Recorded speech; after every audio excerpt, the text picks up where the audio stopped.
جنوبی لبنان میں ایک اسرائیلی حملے میں حزب اللہ کے سینئر کمانڈر کی شہادت کے بعد لبنانی جنگجو تنظیم حزب اللہ نے 24 گھنٹے میں ہی حملے کا بدلہ لیتے ہوئے اسرائیل پر راکٹوں کی بارش کر دی۔ 7 اکتوبر کو جنوبی اسرائیل پر حماس کے حملے کے بعد سے حزب اللہ کا تقریباً روز ہی اسرائیلی فوج کے ساتھ سرحد کے آر پار فائرنگ کا تبادلہ ہوتا رہتا ہے۔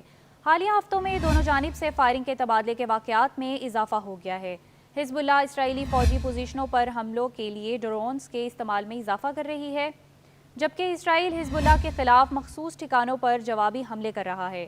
منگل کے روز اسرائیلی حملے میں شہید ہونے والے حزب اللہ کے کمانڈر طالب سمیع عبداللہ کی تدفین کے موقع پر حزب اللہ کے سینئر عہدیدار ہاشم سیف الدین نے کہا تھا کہ اسرائیل کو اس حملے کا بھرپور جواب دیا جائے گا اور حزب اللہ کی جانب سے اسرائیل پر حملوں کی شدت، قوت اور تعداد کو بڑھائیں گے۔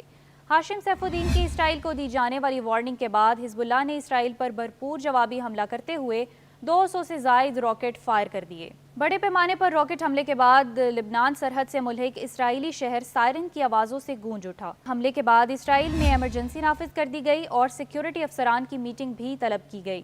اپنے بیانات میں حزب اللہ کا کہنا ہے کہ اس نے شمالی اسرائیل میں 3 فوجی اڈوں اور بیرکس پر درجنوں کیٹو شار راکٹ فائر کیے۔ ایران کی حمایت یافتہ گروپ حزب اللہ کے مطابق اس نے اپنے ایک کمانڈر کی شہادت کے جواب میں اسرائیل کی ایک فوجی فیکٹری کو بھی گائیڈ میزائلوں سے نشانہ بنایا۔ حزب اللہ کا دعویٰ ہے کہ اس کے حملوں میں کئی اسرائیلی فوجی ہلاک اور زخمی ہو گئے، جبکہ اسرائیل کو بھاری مالی نقصان کا سامنا بھی کرنا پڑا۔ اسرائیلی فوج کا کہنا ہے کہ ایک کے بعد دوسرے اور تیسرے حملے میں لبنان سے 150 سے زیادہ پروجیکٹائل فائر کیے گئے۔ اسرائیلی میڈیا کے مطابق فوج نے لبنان سرحد کے 10 کلومیٹر کے دائرے میں آنے والے قصبوں اور گاؤں میں رہنے والوں کو بم شیلٹر میں رہنے کا مشورہ دیا۔ اسرائیلی میڈیا نے لبنان کی طرف سے کیے گئے اب تک کے سبھی حملوں میں تازہ حملے کو سب سے بڑا حملہ بتایا۔ اسرائیلی میڈیا کے مطابق حزب اللہ کی جانب سے داغے گئے میزائلوں میں سے بیشتر کا نشانہ اسرائیل کا رافیل ڈیفنس سسٹم تھا۔ میزائلوں اور فائرنگ کے اس تبادلے کے سبب اسرائیل اور لبنان سرحد کی دونوں جانب جھاڑیوں میں آگ بھڑک اٹھی۔ فوج کا کہنا ہے کہ اسرائیل کے فائر اینڈ ریسکیو سروسز اس آگ کو بجھانے کے لیے کام کر رہی ہیں۔ یاد رہے کہ اسرائیل نے جنوبی لبنان کے ایک گاؤں جویا پر بمباری کرکے حزب اللہ کے سینئر فیلڈ کمانڈر طالب سمیع عبداللہ سمیت 4 افراد کو شہید کر دیا تھا۔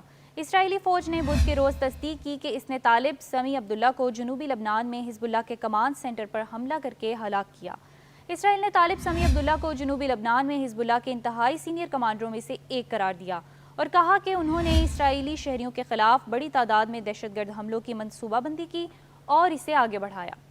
حزب اللہ کے حامی روزنامے اعلی اخبار نے طالب سمیع عبداللہ کی شہادت کو گروپ کے لیے ایک بڑا دھچکا قرار دیا ہے۔ 8 ماہ سے زیادہ عرصے سے جاری لبنان اسرائیل سرحد کے آر پار تشدد میں لبنان میں کم از کم 468 لوگ شہید ہو چکے ہیں، جن میں زیادہ تر عام شہری شامل ہیں، جبکہ اسرائیلی حکام کا کہنا ہے کہ اسرائیل کے کم از کم 15 فوجی اور 11 شہری مارے گئے ہیں۔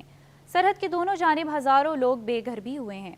ادھر دوحہ میں امریکی وزیر خارجہ اینٹونی بلنکن نے اسرائیل اور لبنان سرحد پر ایک سفارتی حل کے لیے اپنی اپیلوں کا اعادہ کیا اور کہا کہ غزہ میں جنگ بندی سمجھوتے سے، جس کے لیے طویل عرصے سے کوششیں ہو رہی ہیں، نظام پر دباؤ بہت کم ہو جائے گا۔